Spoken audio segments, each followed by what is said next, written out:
Now we want to invite our circuit overseer, Brother Meadows, for concluding talk. Are you beautiful in God's eyes? Well, certainly that's a good question to ask. Are you beautiful in God's eyes? One could find relief in just knowing, first off, that if you are a dedicated servant of the living God and you are living in harmony with your dedication, you could say without being presumptuous that you are beautiful in God's eyes. The term beauty, though, does have some interesting connotations in the Bible, or rather in the dictionary. The term beautiful means the qualification of a higher order for delighting the eye, the intellect, or the moral sense of a man. So when we think of things that are beautiful, all kinds of things may come to mind. Like, for example, the setting of a sun. The sunset can be so beautiful.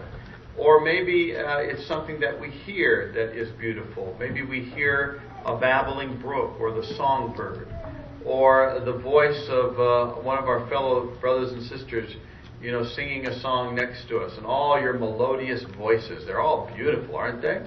Well, pretty much so. And you think just for a moment about that effect that it has on you, your feeling, you feel good because you hear something beautiful.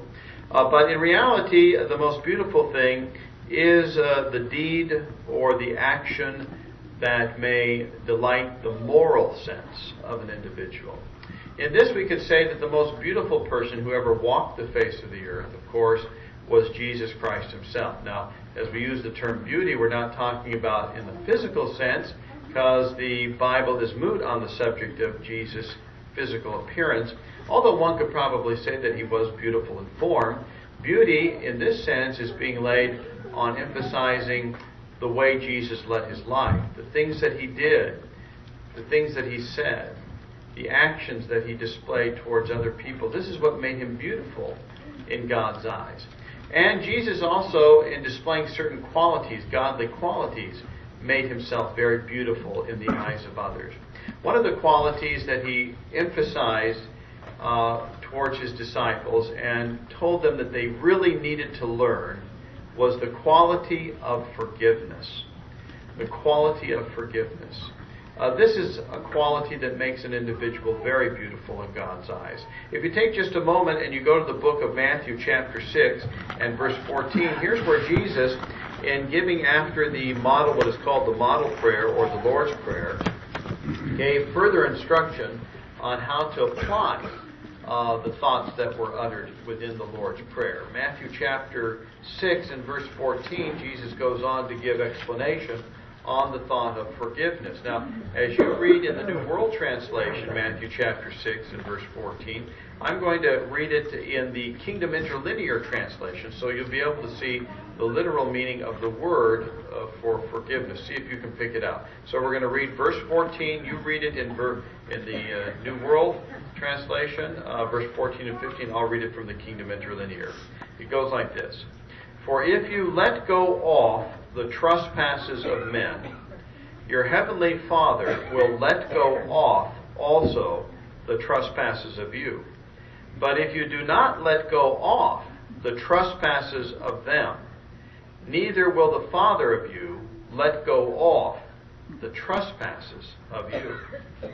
So interesting, you can see the literal meaning of the word in the Greek, forgive. To forgive means to let go off, to let it go. And in essence, we're letting go the injury or the hurt that perhaps the sin against us has created. Some individuals go to the point where we can appreciate the statement with regards to forgiveness. To forgive is also to forget. Now, we have had interesting commentary on this thought. Can one truly forget, though, some sin that had been committed against them? And the answer, if you're talking about in the literal sense, could you really forget? The answer probably would be no. And the reason why is because you have a brain. And, in your brain you have a memory. And that's just the way God has created us. We have synapses that record memory. And from those memories, we learn lessons. We learn lessons of what we should do and lessons of what we shouldn't do. So in essence, to forget in that sense probably is really not what the adage to forgive and forget actually means. In fact, some people try to say, well, isn't it true that the Bible also says, though, in God's righteous new system of things, certain things will just not be called to mind? Doesn't that mean that you'll forget them? Watchtower had an interesting commentary on this as well with regards to Isaiah 65:17, the former things not called to mind. It said this, but this scripture does not mean that individuals will have no recollection of the past. But in view of all the pleasant things that they will then have to think about and to rejoice over, there will be, now here's the key, there will be no reason for them to call to mind or to focus on all the sad experiences of the past. So what does it really mean then to forgive and forget, to let go off? It means this. The point is that we can choose. We can choose to put something out of our mind. That is the hurt and the heartache. So that it's no longer a prominent part of our being or of our living. And that way, we could say that it is truly a thing of the past. Although you might remember or recall the experience, the bad experience, you recall it, you're thankful to God that it's no longer affecting your relationship with your brother, or most importantly, with Jehovah God himself. And this is the key that Jesus made, because remember he said, if you do not let go off the sins of your brother, then Jehovah will not let go off your sin. So forgiveness for our sin is conditional. Conditional on the fact that we strive to practice what we're asking Jehovah God to do for us, to let go off or to forgive others. So as we think about this, a very important lesson, why spiritually speaking the Bible is very clear on the benefits of learning how to forgive, to let go off. But in not just the spiritual benefits, there are the physical and the emotional benefits of learning this quality of being forgiving. Like, for example, we had an interesting Awake magazine, December 8, 1996, that said that individuals who harbor resentment or become very angry at people, for that period of time there is a flood of cholesterol. For the next 2 hours after an episode of anger or resentment, there is a flood of cholesterol that rushes into the bloodstream so that a person can be at great risk of heart attack for the next 2 hours. So it tells you that there's something going on, with our chemistry when we start to harbor resentment or become angry over something that has been done to us. And of course, the fact that joy can diminish if we harbor resentment and ill will towards others. Nehemiah chapter 8, verse 10, the joy of Jehovah is our stronghold. So if we start to lose our joy because of harboring resentment or ill will, then eventually the stronghold of even the truth can be weakened, and we may find ourselves then heading towards spiritual fatigue and ultimate destruction as well spiritually. So, good thing to keep in mind certain principles such as this. Now, it is true, though, that we are living in a real world, and in the real world, people do have difficulty with this. I mean, it's nice to stand here and say, we need to learn to forgive and forget. But talking about some of the more difficult issues, why is it sometimes difficult for us to do that? Why is it so difficult for some people to really forgive and to forget in the way that we explained it? I mean, think. We go from door to door, and for those who are, engaged in the public ministry in the congregation, we can go from door to door. And for the most part, it can be a pleasant experience. But sometimes there are those people, for whatever reason in their life, they are the way they are. And it's not that they know us personally, but they can say some very, very rude things. People can come out and cuss and swear and say terrible things to your face. And we're in a ministry, a public ministry. We don't embrace those things or make them a part of our being, and we just look at the person and we say, well, have a nice day. And we walk off, and we smile. And we go away. And it's like a water off the duck's back, isn't it? Just kind of goes off the duck's back. And then we could come into the Kingdom Hall. And we come into the Kingdom Hall with all our brothers and sisters, and we walk by, and we look at that brother and go, That brother didn't even smile at me. What's wrong? He didn't even say hello. There's something he's harboring against me. I know it. And then all of this, these things come up, these feelings and emotions and doubts. And why is that? Why is that? Some individuals can even take it to further extremes, internalizing these things. And before you know it, they could even start feeling like the psalmist David here reported in Psalm 55. Psalm 55 and verse number 6, David records this thought. He says, I keep saying, verse 6, 55, I keep saying, oh, that I had wings as a dove has. I would fly away and reside. Look, I would go far away in flight. I would lodge in the wilderness. That's an interesting statement. Some individuals feel that way. I don't know. I don't think I can stay here. I'm going to move out. I'm leaving the congregation. And they may be in like a constant pursuit of the perfect congregation. They're going from one congregation to the next, to the next, to the next. I tell you what, if you find a perfect congregation, don't join it. Because if you join it, it won't be perfect anymore because you joined it. That's the truth, isn't it?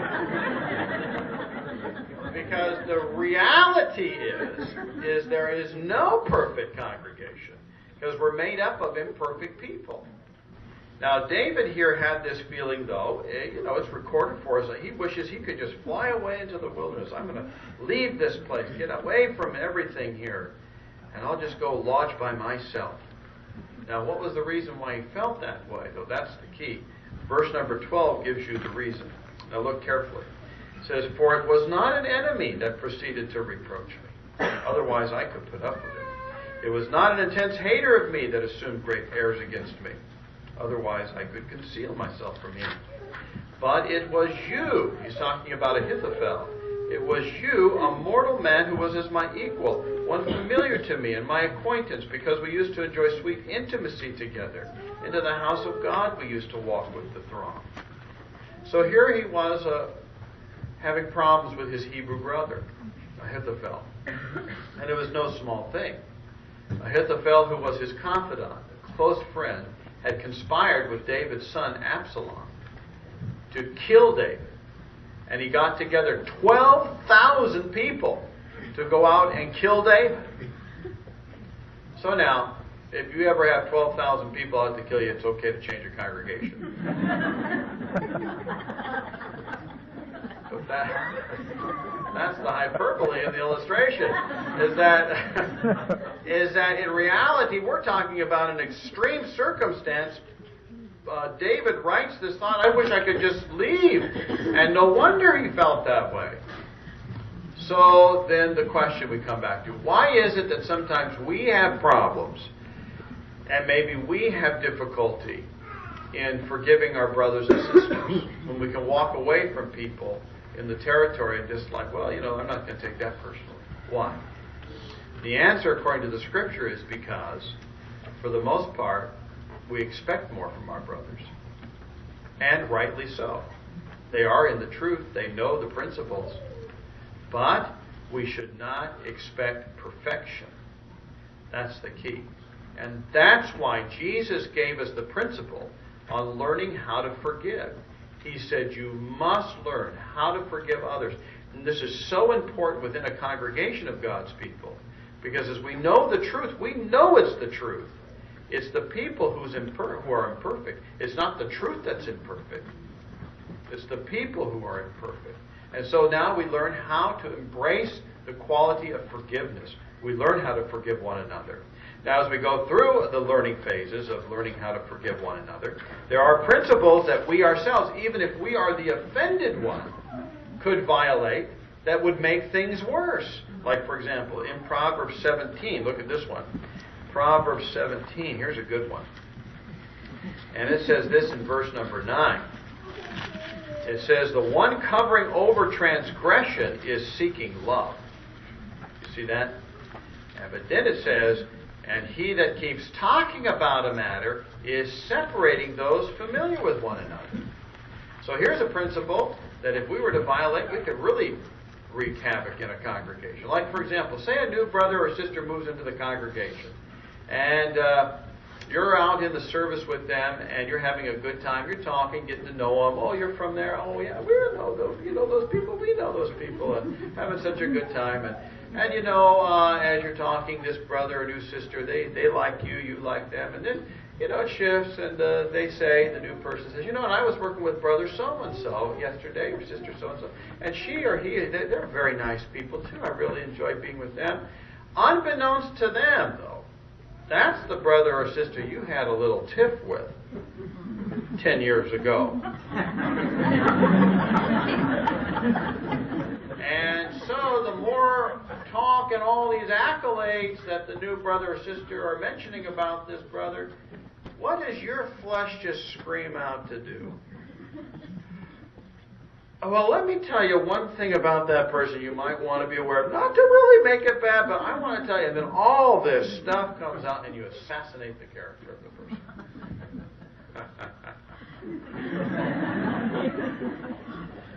We catch ourselves. We violated this principle when it says, he that keeps talking about a matter is separating those familiar with one another. Verse 17, right down from chapter 17, verse 17 says, a true companion on the opposite is loving all the time and is a brother that is born when there is distress. So when there is distress in a relationship, are you proving to be a true brother? Do you truly want to be true companions to your brothers? Then we learn how to forgive. Chapter 19, the book of Proverbs. Look what verse 11 says. It says, it is the insight of a man that certainly slows down his anger. And notice this, it is beauty on his part to pass over transgression. It is beautiful to pass over transgression. So are you beautiful in God's eyes? Could you be more beautiful? I think all of us could. All of us could. That's why the counsel's in there. But you may say, well, I've tried to forgive. I have. I've really honestly tried to forgive, and it's just not going away. I don't know. I still have this feeling that we're not right, that this brother or sister that I have had this problem with, I'm not right with them. Now what do you do? Well, too many people are very quick to say, well, you got to go to Matthew 18. Matthew chapter 18 is for very serious sin. It's for slander and fraud that could lead to an individual being expelled from a congregation. In principle, though, this is the one that is mostly fitting. Matthew chapter 5.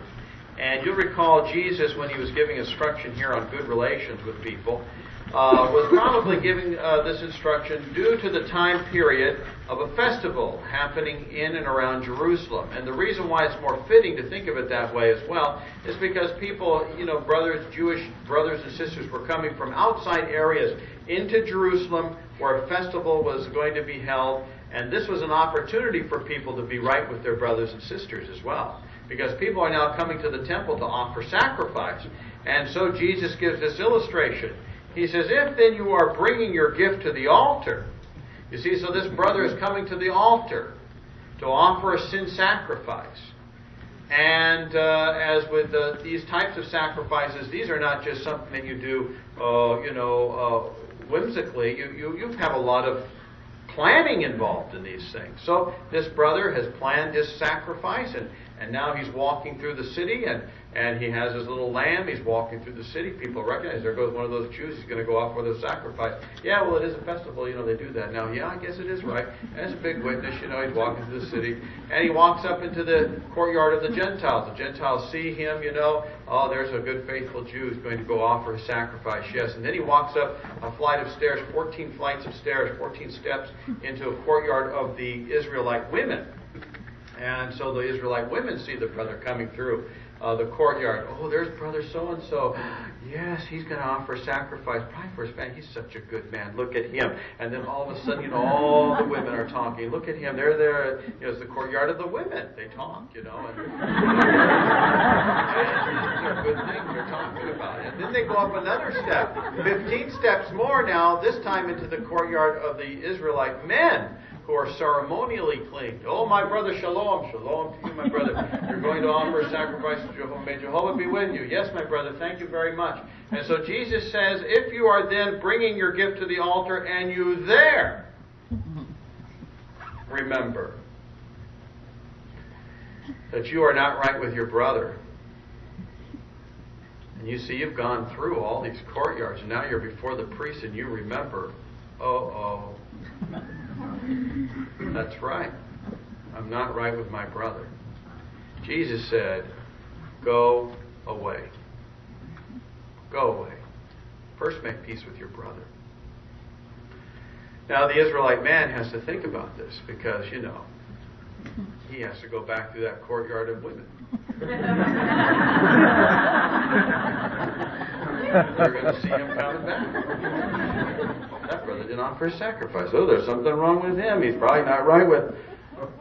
But isn't it the truth that when you are not right with a brother or a sister, the congregation knows about it?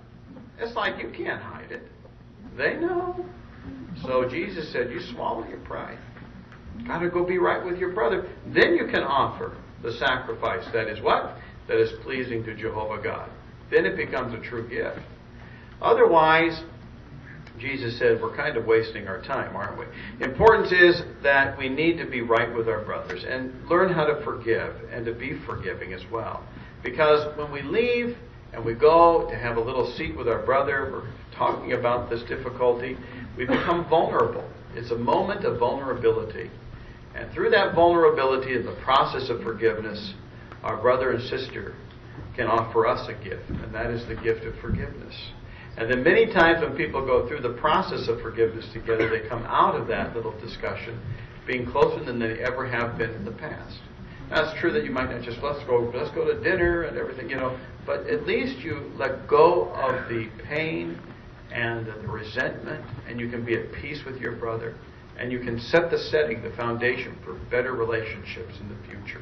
And that's the key. So, someone might say, well, that's all in good, Brother Meadows. All well and good. But, that brother doesn't deserve to be forgiven. Well, I could say, it would be easy to forgive people if people deserve to be forgiven. It's like, well, you deserve it. Well, thank you. I deserve to be forgiven. Thank you. So Christian love and forgiveness is, according to the Insight volume, the ability to forgive people who seemingly don't deserve to be forgiven. Now, it is true that there are those who don't deserve to be forgiven. We don't argue that. There are people who have committed horrible sins, and they are not repentant. They are not remorseful. These individuals do not want to repair. They do not want to accept responsibility. And the truth is they do not deserve to be forgiven. That is true. But on the other hand, Jesus helped us to appreciate that the harboring of hatred, or the harboring of ill will, or the harboring of resentment hurts no one but the individual who's harboring it. It's like a umbilical cord that you're tied to, this feeling or these emotions, and you can't get away from it. And you will never begin the healing process or the setting of a foundation for a better future unless we cut that umbilical cord of all those wrong and very painful emotions. So, even still, Jesus' principle of learning how to prepare our hearts for forgiveness and to let go off is very important. Now, here's one other thing that we'd like to cover with you with regards to the thought of learning how to be more forgiving of our brothers and sisters. And that is with regards to the quality of being presumptuous. Many times, presumptuousness is what hinders individuals from being fully forgiving and setting themselves up to be more understanding of their brothers, giving them the benefit of the doubt, not presuming something. Because presumptuousness, according to the dictionary, is a form of prejudice. And that's a hot word, isn't it? You don't want to be prejudiced, do you? Prejudice is being one who prejudges an individual. You prejudge them. You say, I know why they did that. I know exactly why they said that. And then all of a sudden we've accumulated these thoughts and we've come to a conclusion that can be completely false. Absolutely completely false. But it is this quality of presumptuousness that leads us into that direction. Assuming things, in one sense, is human. Because people now think, even when you're listening to a music theme, you can many times assume what the next note is going to be. You can almost guess it. And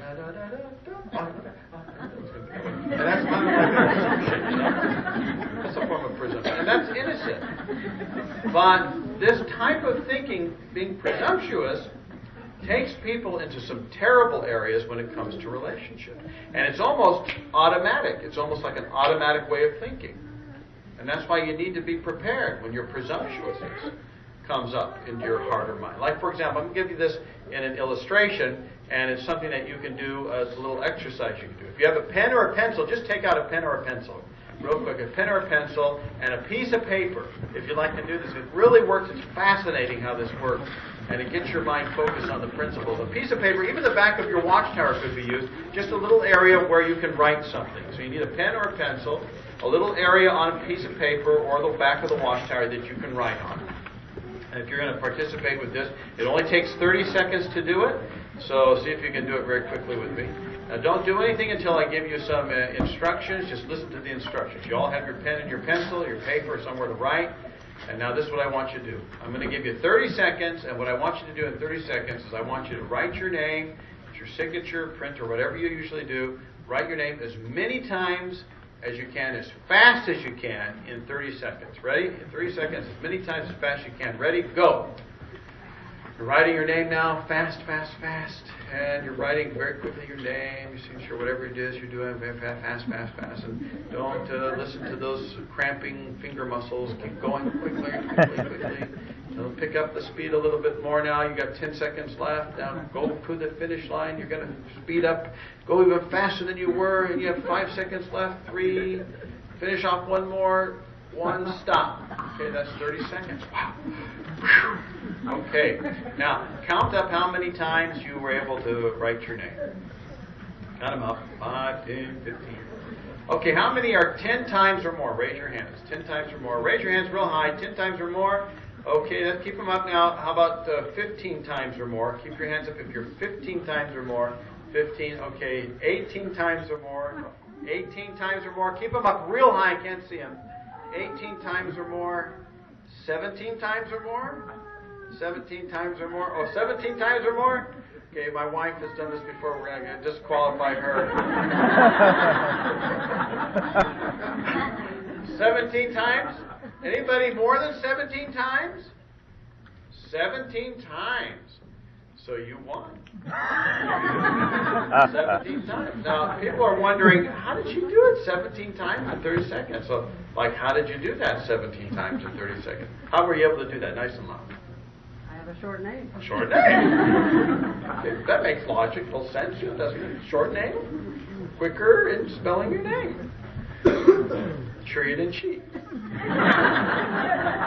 so she's 17 times. 17 times. That's fine. Now, what were you thinking as you were doing this? What were you thinking as you were doing this exercise?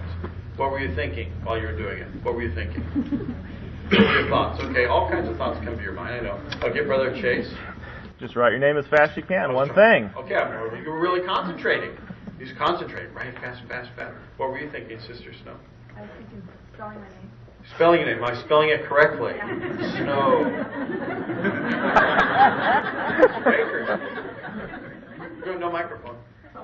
Nice and loud. I was thinking, I wish you would be quiet so I could... Distracting me. Can't you just be quiet for 1 minute? That's all good. What else we need? Brother in the back there, Brother Davis. Man, I am slow. Sister right over here. Sister Van Houten. Wishing my last name wasn't so long. Okay. Sister Meadows, what were you thinking?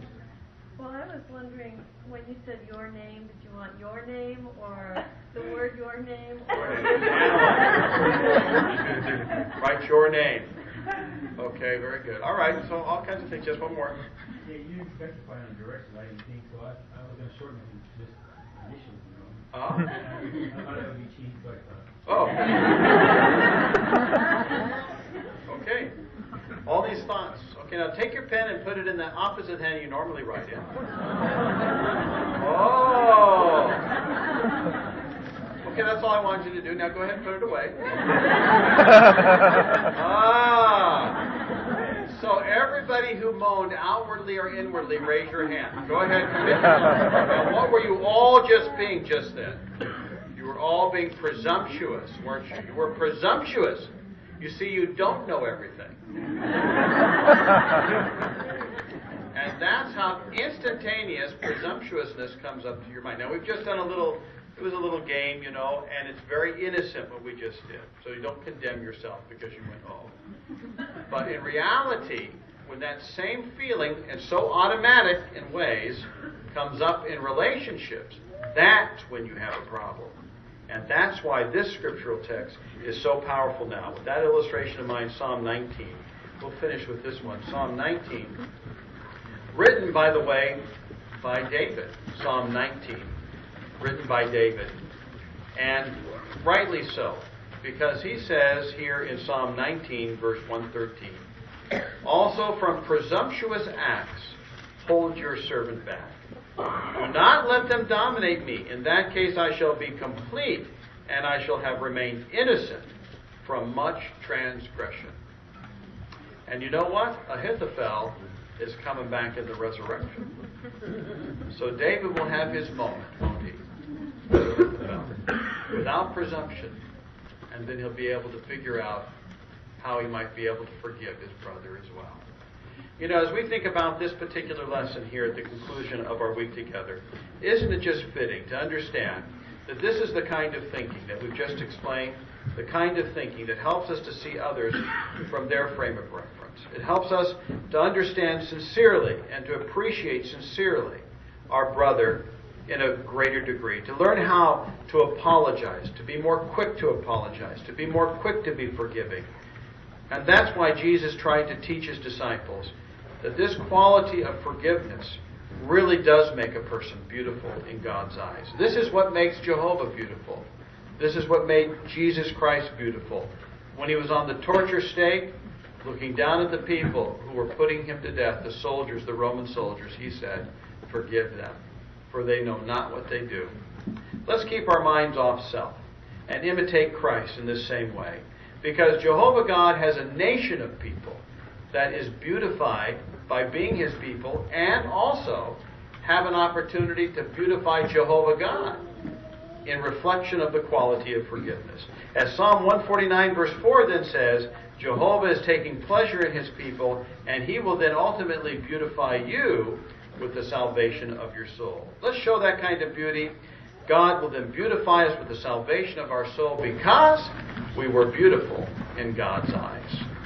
Well, it's been nice to be with you here this week. We had a great time in the service, so much support. 190, what do we have here? 195 at our public, 195. Very nice to see. Isn't that nice to have 195 at your meeting? Very good.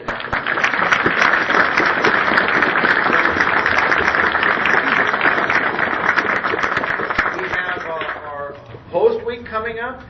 Brother Daniel Wooden, our new district overseer in this area, is going to be coming back for the week of your circuit assembly. You're going to be the official host.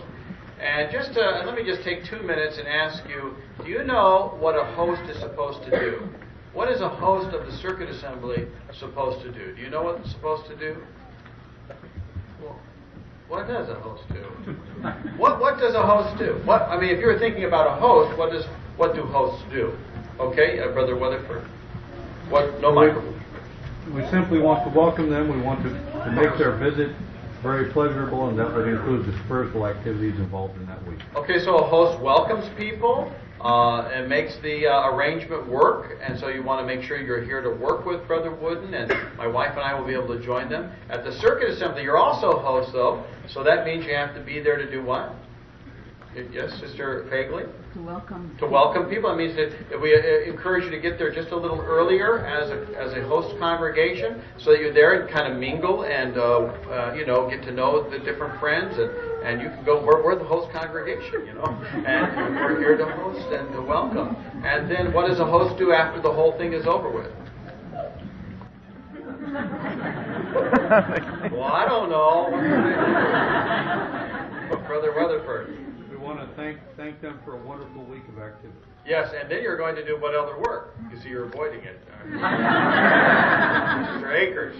You want to stay and clean it up. You stay and clean up. Yeah, so we're encouraging the host congregation to give extra help to the cleaning department as well, because you are the host after all, you know. So see if you can do that. Make a little arrangement. Stay extra half hour and help clean up the facility as well. So aren't you just glad to be the host? And of course, you know, that week of our host, we have the Tuesday night special talk that will be given by Brother Wood. We'll have Wednesday and Thursday out in the service together.